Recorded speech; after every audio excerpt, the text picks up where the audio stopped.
Good morning everyone, good morning. আজি আমি important Assam polity 10টা কুৱেশ্যন লৈ আহিছোঁ। তাৰে ফাৰ্ষ্ট 1 নম্বৰ কুৱেশ্যনটো হ'ল অসমৰ পৰা who was the first Assamese to be appointed as a governor of an Indian state. মানে অসমৰ পৰা আন এখন ৰাজ্যৰ ৰাজ্যপাল হোৱা প্ৰথমজন অসমীয়া ব্যক্তিজন কোন? শুদ্ধ এনচাৰ হ'ল বিষ্ণুৰাম মেধি, যাক লৌহ মানৱ বুলি কোৱা হয়। বিষ্ণুৰাম মেধি মানে অসমৰ ব্যক্তি হৈ আন এখন ৰাজ্যপাল হৈছিল। 2 নম্বৰ হ'ল হু was the first chief minister of Assam. অসমৰ প্ৰথমজন মুখ্যমন্ত্ৰী কোন আছিল? অসমৰ প্ৰথমজন মুখ্যমন্ত্ৰী কোন আছিল? Gopinath Bordoloi. Option number C.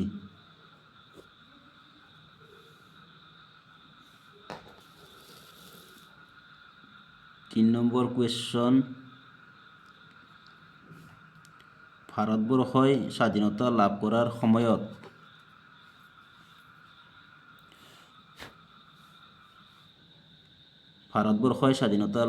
সময়ত এসময়ত মুঠ কিমানখন জিলা আছিল? How many district were there in Assam before the independence of India in 1947? মানে ভাৰতবৰ্ষই স্বাধীনতা লাভ কৰাৰ সময়ত অসমত মুঠ কিমানখন জিলা আছিল?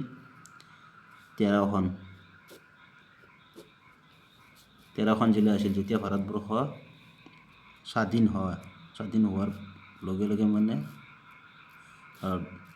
অসমত মুঠ জিলা আছিল 13খন।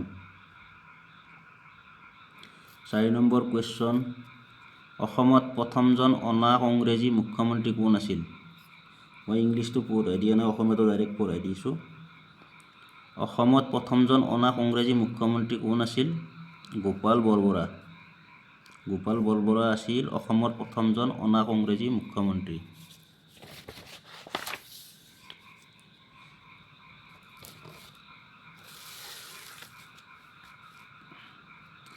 5 নম্বৰ, অসমৰ পৰা লোকসভালৈ নিৰ্বাচিত প্ৰথম মহিলা সাংসদগৰাকীৰ নাম কি আছিল? অসমৰ পৰা লোকসভালৈ নিৰ্বাচিত প্ৰথম মহিলা সাংসদগৰাকীৰ নাম কি আছিল? Mofida Ahmed. Option number B right answer. Mofida Ahmed অসমৰ পৰা লোকসভালৈ প্ৰথম সাংসদগৰাকী আছিল। 6 নম্বৰ কুৱেশ্যন, ভাৰতীয় সংবিধানৰ কোনটো অনুচ্ছেদত অসম ৰাজ্যৰ সন্দৰ্ভত বিশেষ ব্যৱস্থা আছে? ভাৰতীয় সংবিধানৰ কোনটো অনুচ্ছেদত অসম ৰাজ্যৰ সন্দৰ্ভত বিশেষ ব্যৱস্থা আছে? কোনটো অনুচ্ছেদত? অপশ্যন নম্বৰ এ 371 অৰ্থাৎ 371 বি।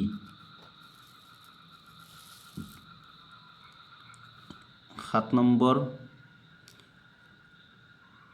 কোন চনত অসম লোকসেৱা আয়োগ গঠন কৰা হৈছিল?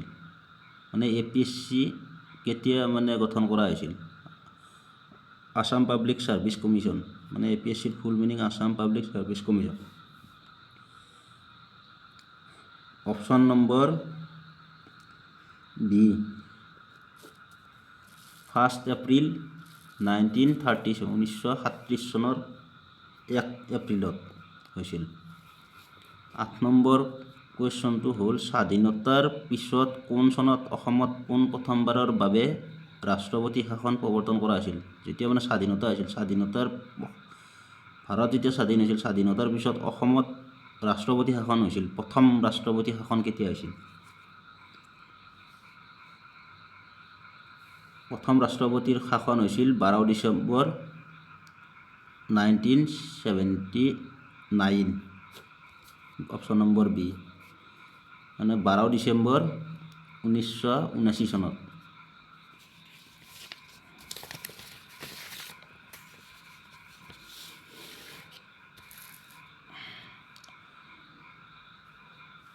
অসম পঞ্চায়তী ৰাজ ব্যৱস্থা একেবাৰে শীৰ্ষস্থান গোটটো কি? অসমৰ অসমৰ পঞ্চায়তী ৰাজ 1 নম্বৰ হ'ল অপশ্যন জিলা পৰিষদ, 2 নম্বৰ হ'ল গাঁও পঞ্চায়ত, 3 নম্বৰ আঞ্চলিক পঞ্চায়ত, নগৰ পঞ্চায়ত। ইয়াৰে শুদ্ধ এনচাৰ হ'ল জিলা পৰিষদ। কোন চনত